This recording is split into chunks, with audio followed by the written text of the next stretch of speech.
blueberries coming in from Mexico. The Florida blueberry industry is doomed. Hurting local farmers. It's a dying breed. And your tax dollars are helping put them out of business.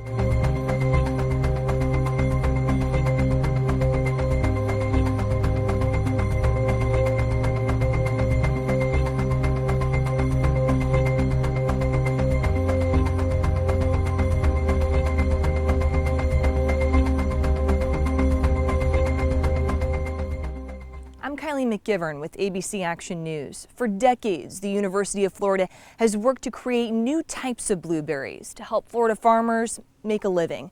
The university then sold the rights to grow those same blueberries around the world, including Mexico, a direct competitor to Florida. It's a way of life. Farming's the only thing I know. People are all over trying to find new ways to supplement the loss due to citrus. Bo Snively is a fourth-generation farmer in Polk County, Florida. His orange crop hit by citrus greening disease. So he got into the business of blueberries. It's just harder and harder to turn a profit. For farmers like Bo, blueberries used to be a big moneymaker. For a few weeks early in the season, Florida was once the only place producing blueberries. We're talking in the world. When I got in, it was like, blue gold, that's what we called it. It was blue gold because the money was incredible, the returns were incredible, the competition wasn't there. That blue rush, farmer Bill Braswell says, was about 20 years ago. Today, he worries if the industry will even make it another 5. So we compete with countries that didn't grow blueberries 10 years ago. The main competition is from Mexico. Mexican blueberry imports to the U.S. have nearly tripled in the last 3 years. That blueberry boom worth $220 million in 2017, according to the USDA. Mexican blueberries are also cheaper. How big of a price difference are we talking here? It's usually, $4 difference by weight, usually by the pound. I hear the struggles of our farmers knowing that if they charge, $6.99 a pint, people aren't going to want to buy it. I think part of the reason is because the University of Florida set us up for it. I've confronted the university, I've spoken with the Dean of Research, the president of Florida Foundation Seed Producers numerous times on this. I told them how I thought the process was unfair, not just to Florida growers, but to the citizens of Florida. So why are blueberry farmers blaming the University of Florida? It all started right here at a lab run by Dr. Patricio Munoz. As a breeders, we are inventors. Munoz heads up research on blueberries at the university's Institute of Food and Agricultural Science. That way we can measure how firm the fruit is. He's in charge of building a better blueberry. So basically we look at all these different traits, the capacity for this fruit to hold in the supermarket for longer. We develop the fruit or the food that you guys are going to be eating in the supermarket, in a few years. For decades, Dr. Paul Lyrene developed dozens of blueberry plants designed to thrive in Florida's humid climate. The university is behind more than 90% of all blueberries grown in Florida today. The lab's mission was always to help Florida farmers make a living by growing better crops. But then, the university sold the rights to grow those same blueberries to farms in Mexico. And it's like, well, wait a minute, it's Florida tax dollars. It should be going to help Florida. Taxpayers forked over nearly $500 million in the last 3 years alone to support the university's Institute of Food and Agricultural Science. The system has been rigged against us from day one. Florida farmers must pay to grow these blueberries, 30 cents per plant to the university's nonprofit, which also licenses to foreign farms. The university now licenses the rights to grow its blueberries to farms in Mexico, Argentina, Brazil, Chile, Peru, and Japan.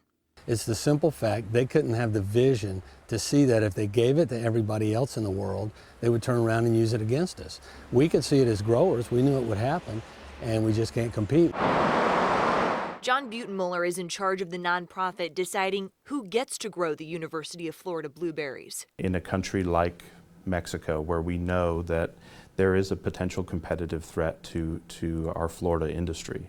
And if Florida farmers are the priority, Why license to other countries at all? Our varieties and our licensing program is done out of the protection of Florida growers. That's right. The university says it licenses its blueberries in foreign countries to protect Florida farmers.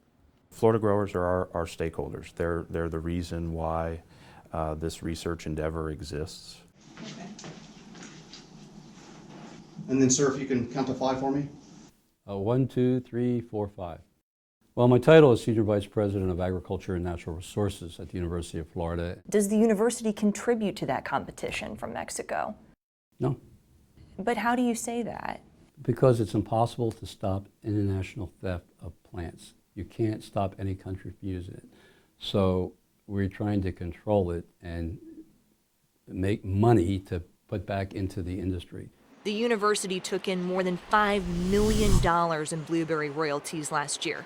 70% of that money goes back into the blueberry breeding program. I just want to reference one article that you had written about a year ago, specifically on this topic. Florida growers don't fear international competition, but they reasonably ask for it to be a fair fight. Do you feel they have a fair fight? Oh, absolutely, yeah. What do you say to farmers who say the University of Florida is helping put them out of business? Well, it's not true. This is not an issue in Florida. 99% of people understand it. Okay, my name is Edward Livingston. I'm with the Livingston Loeffler Law Firm. Patent attorney Edward Livingston disagrees. I wasn't aware of it before you brought it to my attention. They're requiring these farmers to pay money into a program that is then taking money away from them. And so you were surprised to hear that dynamic. Yes, I was, very much so. Livingston says the university could ban its foreign farmers from sending blueberries to the U.S. during Florida's picking season. Because a patent gives you the right to control the importation, to require them to pay royalties and then turn around and basically put in the business a competitor who can sell the product at a lower price and hurt the very farmers in this state. Being a small farmer, it's a heritage, and I would like to see that live on. University of Florida does play a role here in the state of Florida. And the research they do has helped out the blueberry industry. But they're also benefiting other countries as well, which is killing the small farmer.